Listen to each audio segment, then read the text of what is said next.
Devlin, Untamed.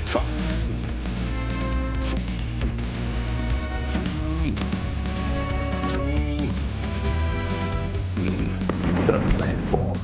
Welcome to the podcast. Martin Devlin, Lachlan War, iOS It's Only Sport, the only true independent daily radio sports show in New Zealand. Live on the platform between 1 and 4 every afternoon. You just download the app if you can't. Join us then. This is the next best thing. Highlights of some interviews, sports chat, all wrapped up into about 50 minutes for you. What we try and do is pull together all of the sports news around the world that we think you might be interested in listening to and discussing. On the program today, South's dump Demetriou. Yes, it was coming. But is the form slump and all the problems at that club all the result of him? Does he deserve all the blame? Tony Kemp was on the show to discuss. TJ Perenara, Hurricanes halfback. And will he make it back into the All Blacks? TJ joined us live on the show. Hurricanes suffering their first loss on the weekend, and they're home the Waratahs this weekend.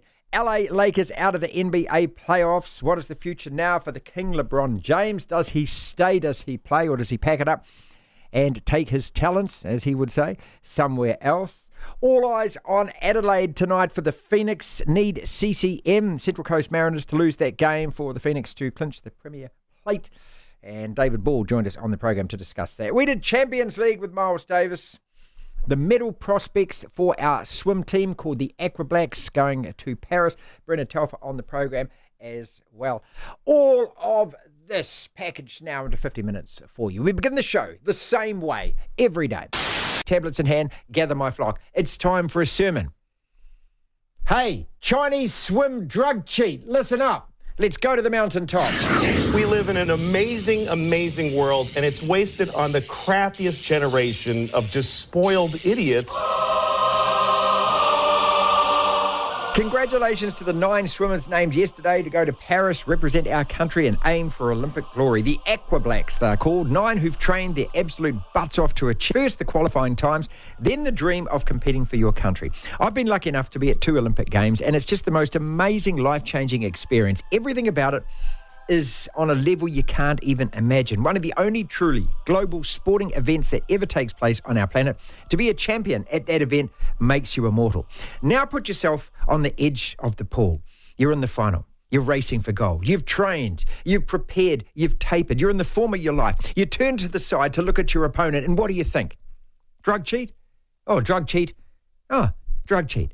How dispiriting must that be? How demoralising to think that I'm not swimming against other athletes here. I'm swimming against the scientists who've designed the latest round of undetectable drugs that'll propel these guys and girls through the water faster than the human body should ordinarily achieve. And then you think, hey, but at least WADA's after them. At least WADA's doing their job. At least WADA's doing God's work. At least WADA's testing them and catching them out and putting the fear of being found out into them. So if not entirely off-putting, then at least these filthy drug cheats might at least think twice before doing so. But no, not at all. Look the other way, WADA. Accept the excuses that the people who represent these drug cheats offer as gospel, WADA. Rewrite your own rules, WADA. The most toothless, useless, waste of space sports organisation on the planet, WADA. No, the Chinese drug cheats didn't drug cheat. All those swimmers just happened to be in a room that was contaminated by drugs. Pure and utter coincidence it was. So good luck to our swim team. Godspeed. Do your absolute best and hopefully bring back the medals. But if you don't, the doubt will always be there. The doubt will always remain that those who you're up against, well, we all know that it never was a level playing, or in this case, swimming field. Devlin. What do you want? We want information. Information. You won't get it. The platform. I was going to start off with that. The South Sydney Rabbitohs have sacked head coach Jason Demetriou following a crunch board meeting. Crunch! This has been rumoured for a number of weeks now, so anyone out there who said, oh, no, I'm so surprised, I can't believe it, what's going on here, should be, well, I don't know, where have you been living? What have you been watching? What have you been doing? This guy's been on the hot seat for a number of weeks. They seemingly didn't exactly re-endorse him, but kind of gave him a bit more time ahead of the Melbourne game. They got pummeled in that Melbourne game, and then things changed pretty damn quickly. In terms of who's going to take over, well, for the time being, assistant Ben Hornby is taking charge in the interim. He was a long-time player, was Ben Hornby, won a captained the Dragons to a premiership in 2010. The rumour mill swirling. Tony Kemp on the Rugby League Hour has talked about this a lot, that Wayne Bennett's probably going to take over from next year. Wayne Bennett's leaving his post at the Dolphins. Will he go back? I don't know. He still wants to keep coaching, so I'm not too sure, but we'll see. Costa Barbarouses and Mackenzie Barry took home the top awards at the Wellington Phoenix's awards night, being named Player of the Year for their respective teams. Of course, Costa in the men's team, Mackenzie in the women's team. Champions League on this morning. Real Madrid up against Bayern Munich. Real went up 1-0 in the first half. Then Bayern Munich managed to get 2 goals in the space of 4 minutes to take a 2-1 lead. Real equalised in the second half. 2-2 the final score. So the return leg will be in Madrid, with them level on aggregate. And the other tie, it's Dortmund PSG game 1 tomorrow. Match 1. You don't really say game 1 in football, do you? It's first leg of the semi-final, mate. First leg of the semi-finals. Tomorrow morning at 7 a.m, Dortmund at home. And that one, of course, the winners of both ties will play in the Champions League final. One of Dortmund or PSG taking on one of Real Madrid or Bayern Munich. Ipswich triumphed away to Coventry 2-1 this morning in the EFL Championship. They've moved within a point of promotion back to the Premier League. In terms of the Championship table, we know that Leicester have already won it. They're top, Ipswich now second, 3 points ahead of Leeds, who are third. They all play 46 games, don't they? So they all have a game to go. Ipswich are 3 points ahead. So, yeah, Ipswich need to draw at the least. Leeds need to win and hope that Ipswich lose in those last games to earn automatic promotion. Third, fourth, fifth, sixth as it stands. Leeds, Southampton, Norwich, West Brom. Still a small chance that Hull get in there, but they'll need West Brom probably to lose and themselves to win. Negotiations, Martin, you're going to love this. Negotiations between Bayern Munich and Austrian boss Ralf Rangnick are ongoing over him becoming their new manager. Rangnick confirmed last week that he had been contacted by Bayern Munich to take over from Thomas Tuchel. As well as that, Manchester United are not expecting any club to meet their £70 million valuation of England forward Marcus Rashford. This according to ESPN. So you're keeping Rashy for another year. Leading designer Adrian Newey is negotiating an exit from Red Bull that would leave him free to join another team in early 2025. BBC Sport is reporting.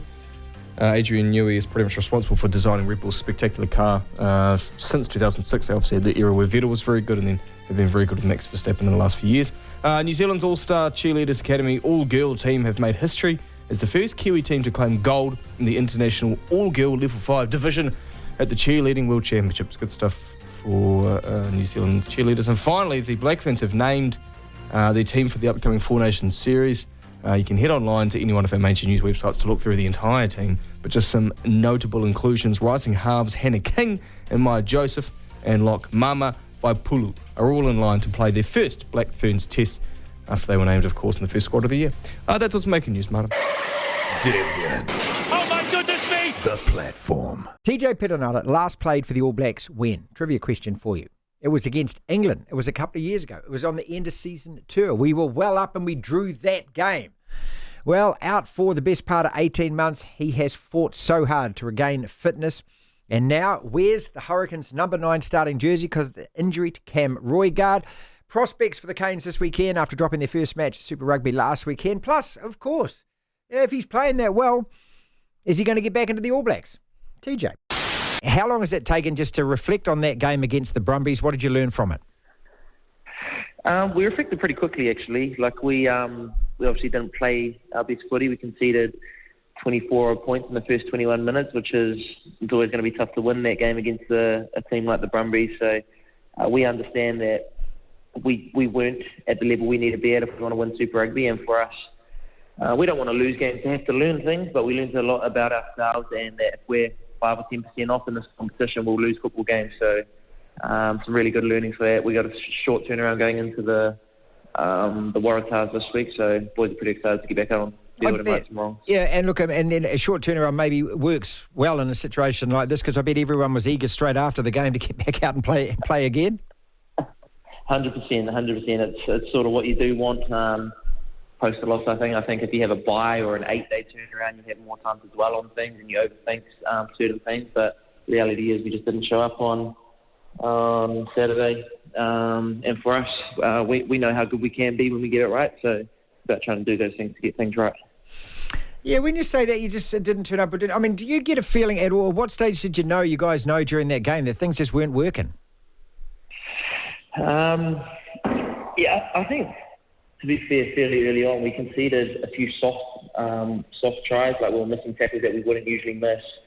They probably won the physical battle, which is something that we've dominated a lot this year, and we've got to take into account their game the week before. I think they got beaten up by the Blues and probably would have talked about it all week, being back home, and to be fair, they threw a few punches and landed a few punches early on us. That's not what we want. It's not how we want to play the game, and for us, but ideally we want to learn from that in the game. We want to understand, man, they've thrown a few punches and landed them. How do we counter that? So that's a big one for us, because throughout the competition, it's going to happen again. Teams are going to start well, and we need to be able to regroup quicker than we did in that game.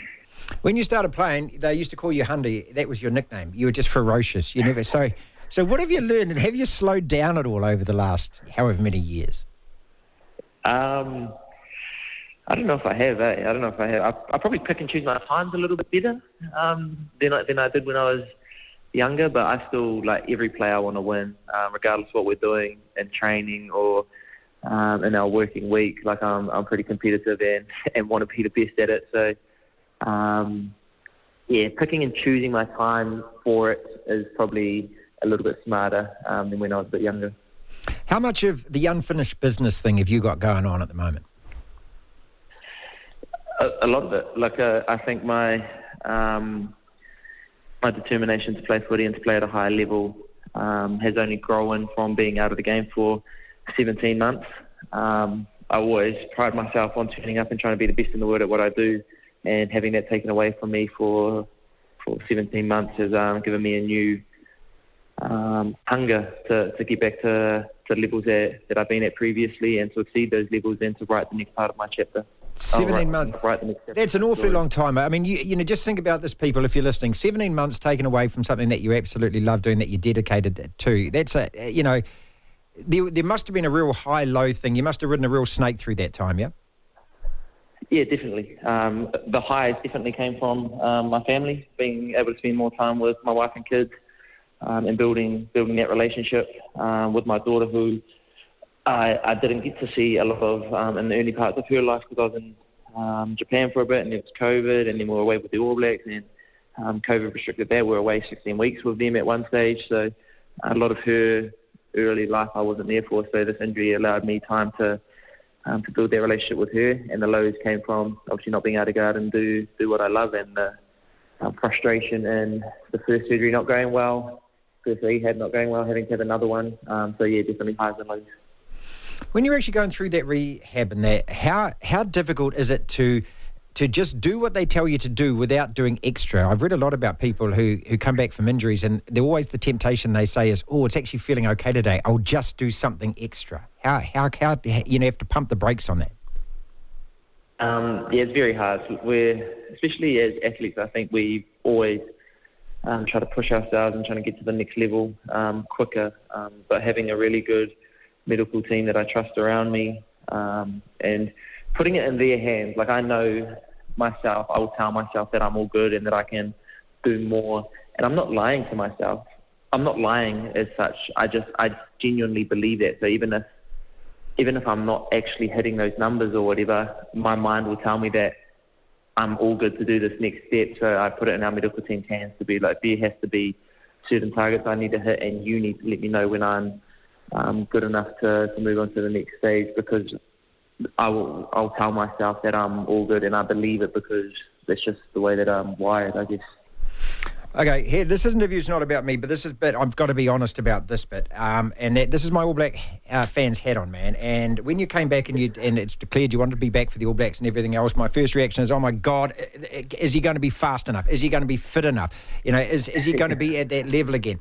And your beautiful wife, Greer, tweeted me and said, you know, it was actually, she wasn't awful or anything, but she said, he's playing like this, you know. And I replied back and I said, look, I want to eat humble pie. I want to be sat on my butt here. I'm more than happy happy to be proved wrong here.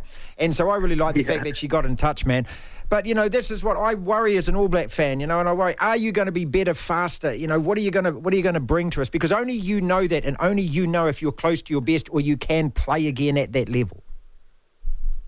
Yeah, so what's the question in that, sir? Well, God almighty, I don't know I just want to know, can you play at that level, man? That's what I'm asking. I definitely think I can, and I think my performances over Super Rugby have shown that I'm at a level that I believe is good enough to be an All Black. I still think I have growth in my game, and I want to continue to get better the more minutes that I do get out on the field. But I train to be the best player in the world, and for me, that's my goal. And I believe the way that I am currently playing and the level that I will get to is good enough to be an All Black, and that's outside of my hands. Obviously, selectors make their calls and coaches make their calls, and that is what it is. But I'll be giving it my best shot, and I'll continue to put performances out on the field that give me a really good chance. Do you actually physically notice that you do get better as a player? Like if you look at yourself now and say, hey, 5 years ago I was at this level, I'm actually better than that now. And how do you measure that yourself? Yeah, I think there's metrics you can take in terms of speed, fitness, strength stuff. That's one side of being better as an athlete. But for me, it's when the game slows down. And the game's being played at the same speed, but I'm seeing the game slower and understanding the game slower and being able to make better decisions on what's happening. That's especially in my position as a 9. When I'm playing out there and the game feels like it's moving at a speed that I can decipher it faster than I used to be able to, that's a really good measure, gauge on the growth of my game. To hear the full interview, download the platform at the App Store. Via Platform Plus, you can go back and listen to the whole show and all of the interviews in full. The Tight Five. 5 separate sporting topics, roughly a minute or so on each. Lachlan, when the bell goes ding, we're going to move on to the next one. Jason Demetriou, are you surprised? Should it have happened earlier? Champions League. What do you take away from Bayern and Real? TJ Perenara. What are your thoughts after listening to him there? Are you confident that he's the guy, that he can step in and be our number 9? How would you be feeling right now if you're a New Zealand swimmer heading to Paris knowing that you're lining up against drug cheats? You are lining up against drug cheats. And the lake is out. Are you bitter? Are you bitter and twisted? What happens to LeBron now? Let's start with TJ since we've just spoken to him. Lachlan, you're sitting there and listening to that. What's your question? Oh, I don't know. Just your thoughts and impressions. I love the fact you said that to me. He said, what was the question? Yeah. I don't know. I was waffling away. I don't know what the bloody question was. Sometimes that happens in an interview, doesn't it? He sounds incredibly determined. He sounds... What's the word? I mean, it's not determined, but it's I don't know, driven just to almost... You talked about unfinished business when you asked him about it. Driven to get back in there and kind of make a mark for one last hurrah, if you will. Whether that's sticking around and playing at a high level until the World Cup and hoping to make the next World Cup squad, I don't know, because he obviously hasn't. Was he with us in 2015? He was with us in 2015. Yep. I'll take that back. But look, it's funny because I don't know. I enjoyed listening to it, and I enjoyed having him on the show because it's wonderful hearing the perspective of someone who's been through so many troublesome injuries and has fallen out of favour and who's come back and is playing well. It's always, I'll wait to see how you do in an All Blacks jumper. Yeah, of course. Absolutely. And that's coming from a bloke who played 3 or 4 years of rugby at high school and club level, never did anything with it. So, but I think he kind of acknowledged that as well, didn't he? Yeah. What I liked hearing more than anything is that he reckons that he's at 80% or 85% and he can get a hell of a lot better, and he's not happy with some of the things that he's doing. Look, that doesn't rearrange my head on this in terms of I hope that Cam Roigard comes back, because I believe that he's head and shoulders better than everyone else that plays number 9 in the country at the moment. Yeah. But if TJ Perenara is the form halfback in New Zealand, and that is over the whole of the Super Rugby competition, including the finals, and he goes into the finals because the Hurricanes are going to be in those finals, and those games, especially in front of the All Black selectors, quarters, semis, if they make the final, whatever, and he's the number 1 guy, well, he's our number 9, that's it. I'm not going to argue with Razor Robertson about that. Jason Demetriou, are you surprised? Should it have happened earlier? And listening to Tony Kemp there, somebody's got to sort out Latrell. I'm over this conversation so much now, eh?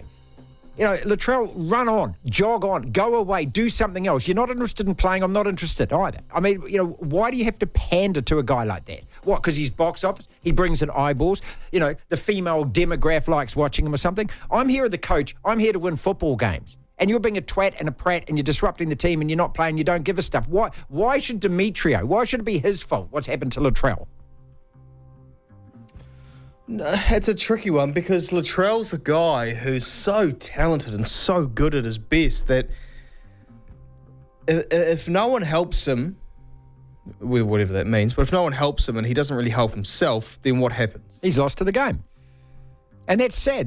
But it's not a tragedy. It's just sad. No, I'd say it's close to a tragedy. Is it? I really would because I think a tragedy is the stabbing in Sydney. That's a tragedy. Oh, okay, steady. We're in the realms of sport here. We're not talking about general life. If you bring things into it like that, yes, absolutely. In the great scheme of things, no, it's not a tragedy. But within sport, I think it is a tragedy because he's an incredible talent who's going to be lost. Now, for some people, you've just got to help them a bit more than you've got to help others. I get that. And I just think he's one of those guys. Look, he was at the Roosters from debuted in 2016. I think was moved into the centres in 17 or 18, played his best league then.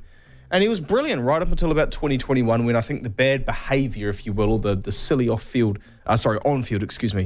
issues started to show through a bit more. And the main one was when he had that appalling tackle on Joey Manu when he was playing for the Bunnies at the end of 2021, missed the grand final, got suspended. Since then, things have sort of unravelled a little bit. And he's had injury troubles, hasn't consistently put it together. So there was a period where he was doing very well, and it wasn't just under Wayne Bennett. Part of it was, a lot of it was under Trent Robinson, who's also a very good coach. So people can get the best out of him. Maybe Wayne will help get him back on track. Look, the thing is that Jason Demetriou did something pretty damn poorly last year where he allowed players to get away with things and not others. He put Cody Walker and Latrell on a pedestal. So he taught them some bad behaviour. I don't know any coach, it's not just Wayne Bennett, I don't know any coaches who in their right minds would ever do that or should ever do that.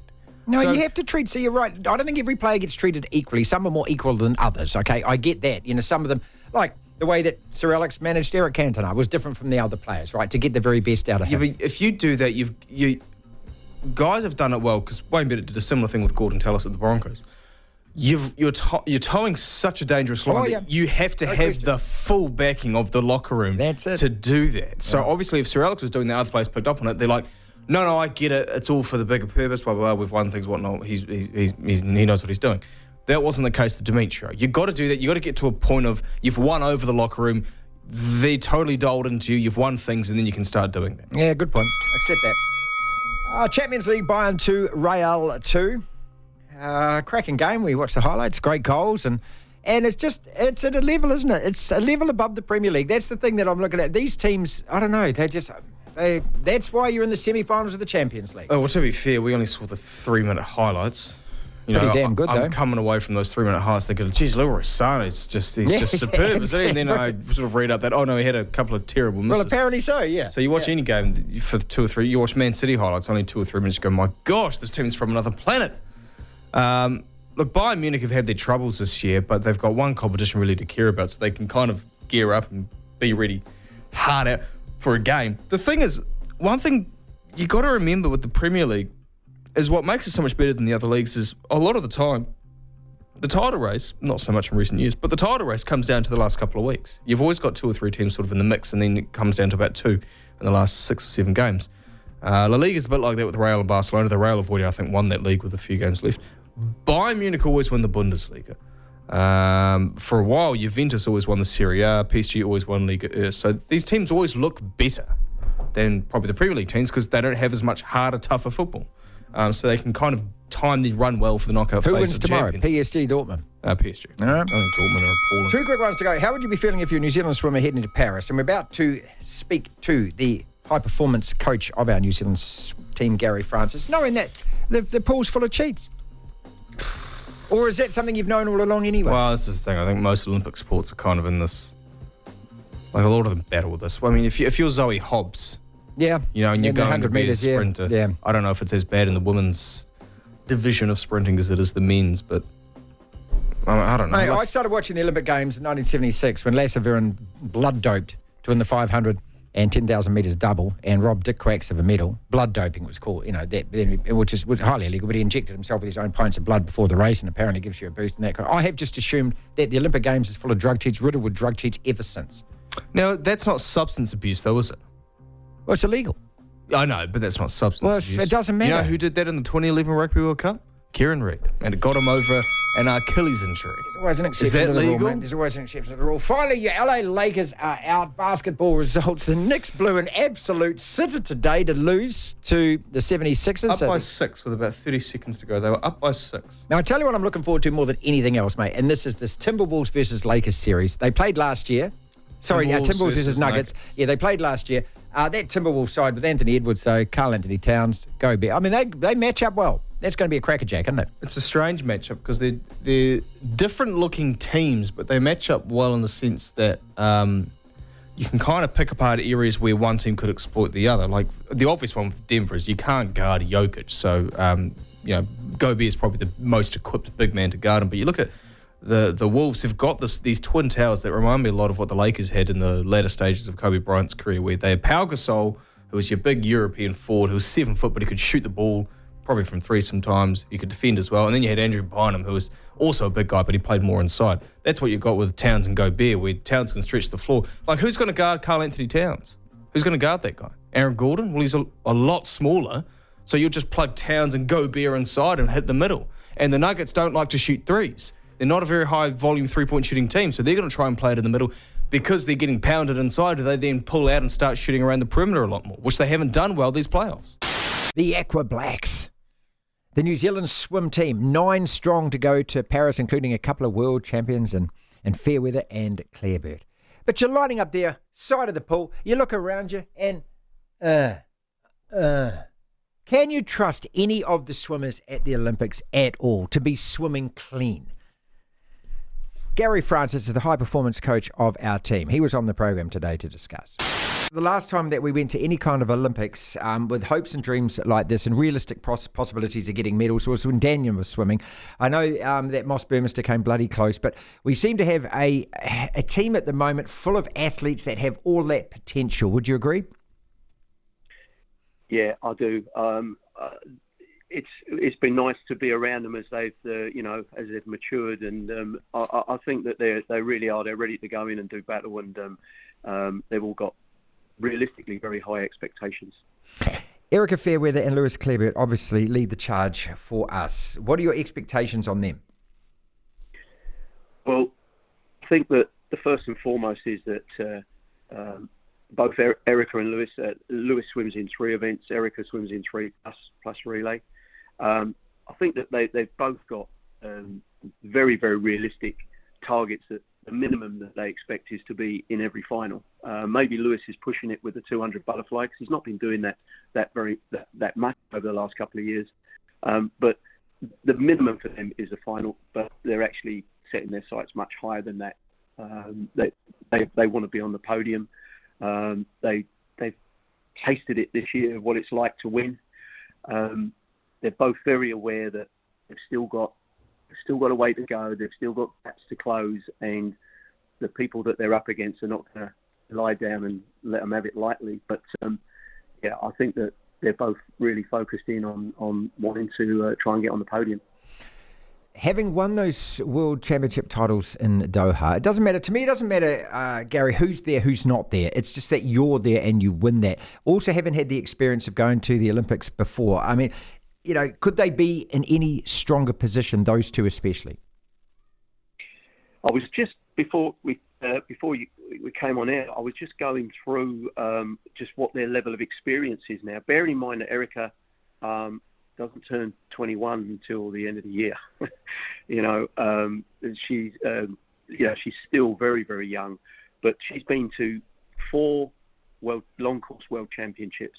She's won medals at 2 of them, including a gold. She's won medals at a short course world championships. She's been to a Commonwealth Games. She's been to an Olympic Games.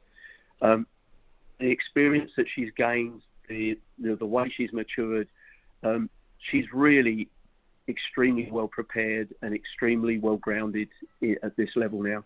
And Lewis, it's almost exactly the same, except Lewis has even been to one Commonwealth Games more than Erica. So they're still young, but they are very, very battle-hardened. We have to talk about, the Chinese swimmers and the, I was going to say the WADA investigation, the lack of investigation. I mean, it's just clown school. The fact that, you can test positive and everyone can look the other way because somebody comes up with an excuse. How does all of that make you feel? It makes me feel really glum when I think that, our guys are working so hard. They've all got dreams, and you're lining up against people that might have been systematically doped, not just, over recent times, but for years. And then the world authority that you've actually put your faith in that is actually going to clean this out of the sport has done zero about it. What does that do for everyone else that's going to the Olympics and wanting to win a swim medal? I think that the key thing that you've touched on there is that what WADA is it's our police force, and you need your police force to be honest and truthful and do their job as well as they can. They're going to have to do a lot now to convince the swimming community that they're capable of doing that properly, because we know that there's cheats out there. There's always been cheats out there, and if it's an individual, there's not a lot you can do about individuals who want to cheat other than catch them out. When those cheats are getting the backing or the support from either their nation or their government or whatever, and I'm not saying that they are or they're not, because we don't have that proof yet. But when you look at the numbers of people involved, it kind of leans that way. It's so important that our world police force for us do their job properly. WADA have got some questions to answer, and they're going to have to come up with the goods, because I think that there's no way that the rest of the world is prepared to go through another Olympic cycle after this, with this kind of lack of transparency going on. From our perspective, our guys are just going to get on with it. We've all been there before, and whether it be through the Paralympic system or the Olympic system, we know that we're often up against people, and we're not playing on a level playing field because they're getting help from ways they shouldn't be getting it. But that we accept that, or we don't go, right. We accept it or we give up. But we really do need we need the international powers, WADA. We need the international bodies, the IOC, people like that. We need them to stand up, and we need to be supported. And the same, we'll need World Swimming to stand up for it as well. And otherwise, I don't know where we go with it, Martin. I've got swimmers who, it's not just the guys who are going to the Olympic Games. It's the guys who've missed out. The Olympic qualifying times are really tough. Are those Olympic qualifying times the result of years and years of cheating going on, that they've artificially inflated those times? We can just go on, and you just kind of hope that they'll do something about it and they'll show their strength. So, I really haven't got a lot more I can say about it, really. We need to talk. Quick round, Lachlan. We need to talk. What is more chance of happening? Yes! I present two scenarios. You tell me exactly what is more chance of happening. Adelaide beat CCM tonight and the Knicks take out the premiership plate. Or TJ starts the year as All Black halfback. What is more chance of happening? Is he the starter in our first starter. test? What is more chance of happening out of those two? That's an easy one to start with, mate. TJ. Yeah, of course, he's got to start the year. I mean, realistically, I think that there's probably more chance. Next! What is more chance of happening, though? Adelaide beats CCM tonight. The Knicks are celebrating. Why do you call them CCM? Central Coast Mariners. Yeah. Oh, I don't know. I've never heard anyone call them CCM. Because I'm hip, I'm down, I'm sick, I'm... Wicked. There you go. What is more chance of happening? CCM lose tonight to Adelaide, or there are no drug cheats in the swim events at this year's Olympics? There's more chance. Isn't this ridiculous, that people? Central Coast loses. There is than more Adelaide. chance that Central Coast Mariners lose. Why do... But mate, there's probably a drug cheat in every single sport in the world, to be fair. The Olympics are riddled. Yeah. Absolutely riddled with it. I tell you what. My favourite... Look, I was at the Athens Olympics. I've told you this story, but I don't know if I told it on air for at least a week, so I might as well do it again. My favourite was Kenteris and Thanu. Kenteris won the 200 metres. A Greek dude won the 200 metres at the Sydney Olympics. The white guy won the 200 metres, Lachlan, at the Sydney Olympics. And I was there at the time. I was in the stadium. No, they were in a car crash. I know. I know, but I told the story. But I was in the stadium watching. Kenteris won the 200 metres. You hear what? And anyway, so we get to Athens, and these two have been hounded by the drug testers for years. And they just haven't been able to get them. They've just, resisted or avoided drug tests because they lived on the army base and you weren't allowed to get them. And so we were there about 3 or 4 days. And then all of a sudden, out came in the media, there'd been a motorbike crash and he was riding and she was on the back. Thanu was also a gold medal winner in Sydney and they, and she ended up, both of them were injured out of the Athens Olympics, right? They were going to compete in front of the home. They were injured out. And there was this bogus video shot of like them being carried into an operating ward at a hospital. And it was all just set up like something out of Shortland Street. And we were there and we were handed this. We were meant to actually sit there and believe this footage. And there were guys like in, Gucci loafers with a kind of like a white coat on pretending to be doctors with a stethoscope. And he looks like a sheepish guy. He looks like a drug cheat. Look at his face. Yeah, you're looking at the footage. Brilliant, isn't it? Okay, so he was found guilty in 2011. Former Greek sprinters Kostas Kenteris and Katerina Thanu received a suspended jail sentence for staging a motorcycle crash to avoid a doping test. I didn't know that. So that was 7 years later. Yeah. So they staged the scene. I don't think that they've lost their medals, but this is why I believe that the whole of the Olympics is a farce. It's a joke. And when you listen to Gary Francis, and I'll get Brendan on about this in a second. When you listen to Gary Francis, it's heartbreaking, isn't it? Because I just assume and presume, of course, that our guys, they get tested all the time.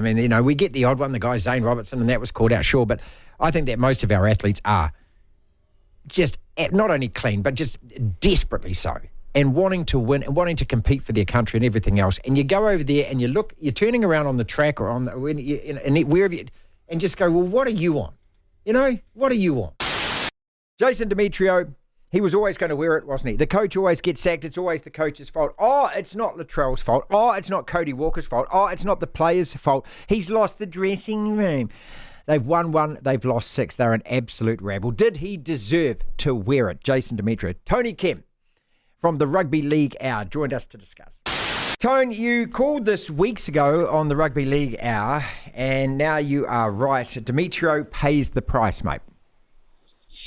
Yeah, it's a really sad part of rugby league, Marty. Well, professional sport, to be honest, where the first person who gets shunted at a club is generally the coach.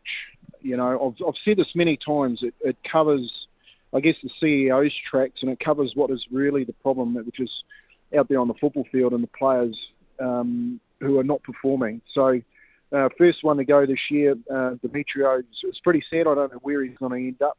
I guess what we now look at is who's going to replace him, and I still think, like we said weeks ago as well, Marty, that they're probably just waiting to get Wayne Bennett's signature on a line, and Wayne Bennett be announced as the new head coach of South Sydney. Yeah, they say David Furner is going to be the caretaker coach to the end of the season, so it's not going to happen before then. What is your mail? Why do you think it is Bennett coming back? Well, I think there's a couple of reasons. One is Wayne Bennett over the last, 12 weeks. You're talking about the off-season when he put his name forward for the Kiwi job. He's got one more year before Wolf takes over up there at the Dolphins, and he's made it quite clear that he's looking for another position to go around again. Is probably why any club would look at, I guess, the resume of Wayne Bennett and think that he's a good fit. And the second reason there is that he's been to South Sydney and he's done it before, Marty. He knows how to get that team rolling, and along with some of the coaching staff already that's there. The young halfback that used to play at St George is a part of the assistant coaching role there. I think he's also got the team already in place to go out there and have some success. The big question for me, Marty, is can Dave Furner or can the likes of anyone else apart from Wayne Bennett get the best out of Latrell Mitchell on? And if you're looking at to replace Demetriou, the first question on everyone's lips is who's going to get Latrell Mitchell to play his best football. For me, that's Wayne Bennett. As soon as you mention it, I'm starting to get sick of this. Why? I mean, what is it about the spoiled brat, this twat, that everyone is just bowing to him, scraping to him? I mean, surely it's up to him to play his best football, isn't it? Why is it up to anyone else to get it out of him?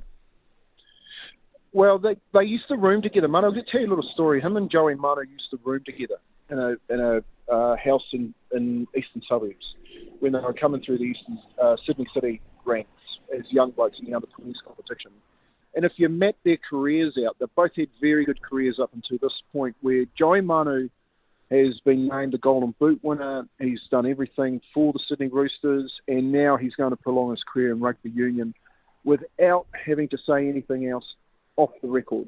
Okay, played for his country, done everything that he can. On the other side of the coin, you've got Latrell Mitchell, his roommate in that house in Sydney City when they were in the under-20s. And he has forgotten about what he's actually good at, which is playing football, and now has taken more of a stance politically as a voice for rugby league. And I think in there lies the key problem, is Latrell Mitchell has forgotten about football, which is what he really needs to find quickly, and get back to some type of form, and leave the politics alone. Bury his head in the sand like what Joey Manu did, and just play football. And for me, it's who can talk him around to do that, and that's going to be a big part of who gets this coaching job. So, it's not can he play football, Marty? It's can they get him to focus on football alone, not the politics side of it. Tony Kemp is with us. The Tony Kemp podcast, the Rugby League Hour, 3 to 4 every Monday here at the platform. But again, just before we get back to Demetriou, you talk about Latrell. Is he that essential to that team that they can be a top 8 side, a top 4 side? They can challenge for premierships if he is playing well. Surely there's a lot more to it than just Latrell Mitchell. Well, every team talks about building a team around someone, and Demetriou would have done that with Latrell Mitchell. He's got the likes of Cody Walker and young Cook in the spine beside him. Ilias has asked for release, the young halfback, who I thought they would have had a little bit more patience with. Maybe Wayne Bennett can get the best out of that young kid. But yeah, look, Marty, I think, you've got to give Latrell Mitchell the benefit of the doubt. He does demand one of the highest salaries in the competition because of the football that he can play. People will be arguing whether or not he deserves that money at the moment. But it's whether or not you can get him back to that type of form, and whether or not Wayne Bennett can turn South Sydney around for Russell Crowe and see if they can compete for the competition. I don't think they can compete, Marty. To answer your question bluntly, I don't think they can compete for a top 8 unless Latrell Mitchell's playing good football. So this year, you're prepared to write them off completely now because sitting there, bottom of the table, they've won 1, they've lost 6. To even make the 8, they're going to have to win 13 games. They're going to have to win 12 out of the next 16, 17 games, something ridiculous like that. Is their season over now? You just write it off? I think it'd be pretty tough for them to make the 8. One thing I think Wayne Bennett will see is year out at the Dolphins. So it's going to be pretty tough for them to turn it around and get back up that ladder. It's too close, Marty. We talk about this every week on our podcast. But one thing I do know, Marty, is that they'll probably go out and win this weekend. So have a look at the odds right now and get on, because I think South Sydney on the back of a sacking, like it always happens, Marty, will go out there and turn a team over this weekend. Come on, you Adelaide. Never been to Adelaide. Always wanted to go to Adelaide. Visit the Adelaide Oval, home of Don Bradman. And, of course, to support their football team. Because today, for at least one day, or rather tonight for at least one night, I am full-on an Adelaide fan. Want them to beat CCM, because if they do, the Phoenix win the premiership plate, which is the prize you get for finishing top of the round robin. David Ball, following on from last night's Phoenix Awards ceremony, joined us on the program. Where will he be watching? How will he be watching? What is he expecting? What are the plans tonight? Are you guys getting together, or are you watching individually at home? Or what I did read earlier in the week that Chiefy said, listen, it's a school night, you got training tomorrow, don't want anyone out too late.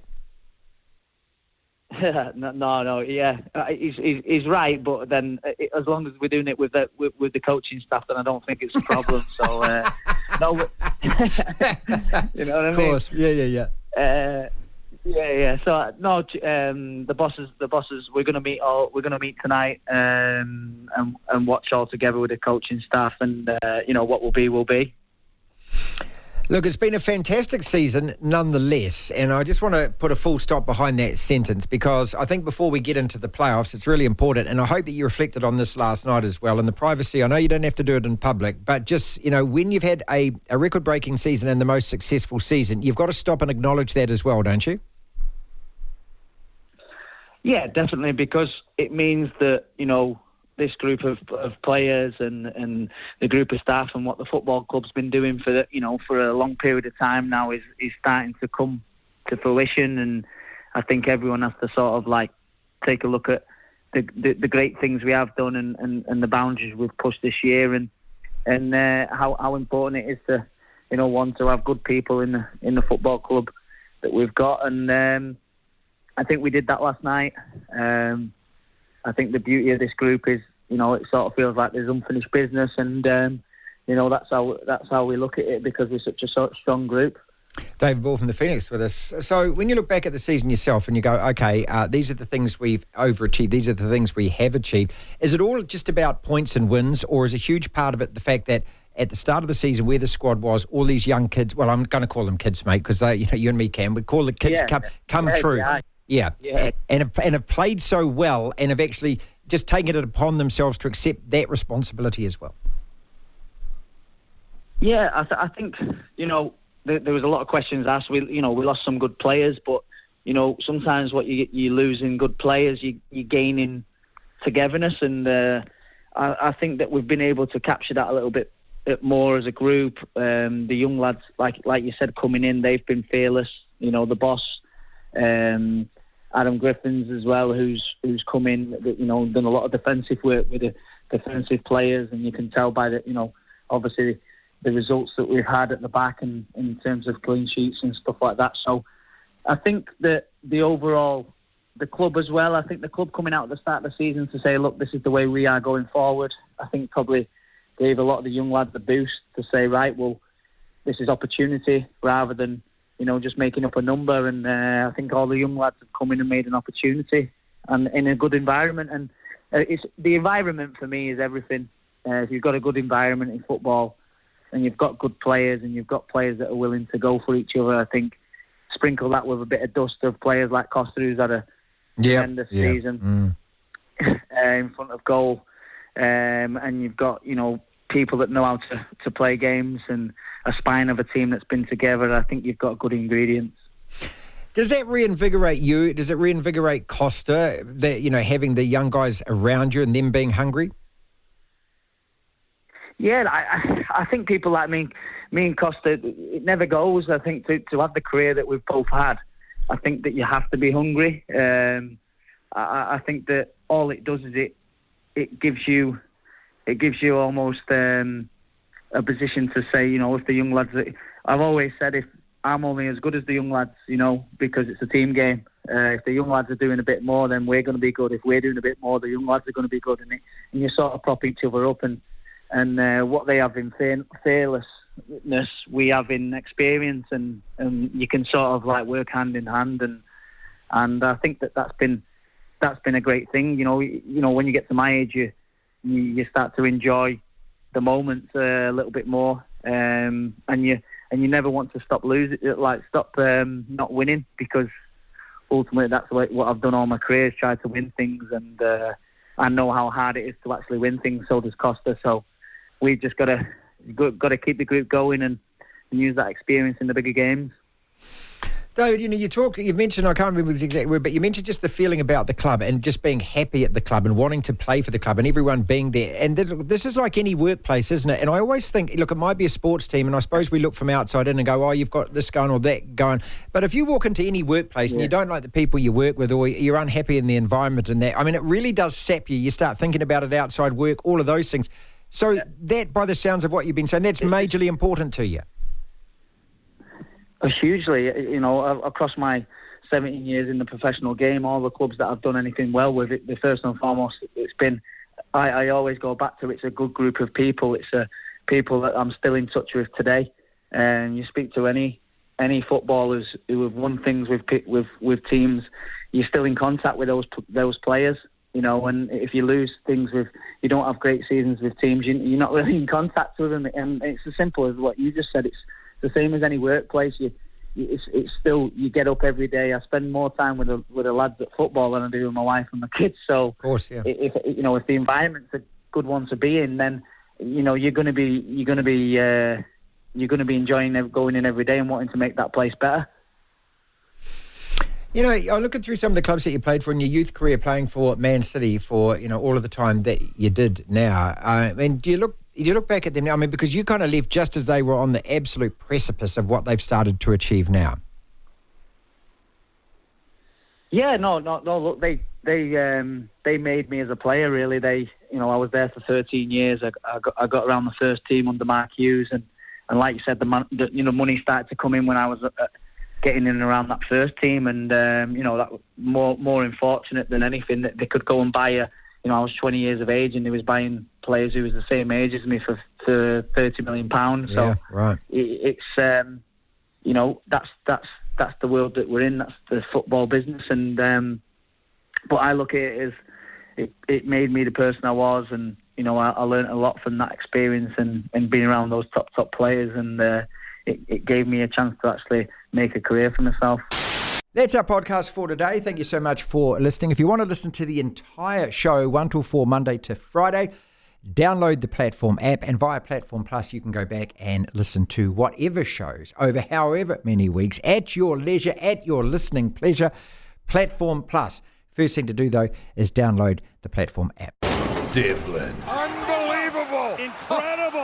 The Platform.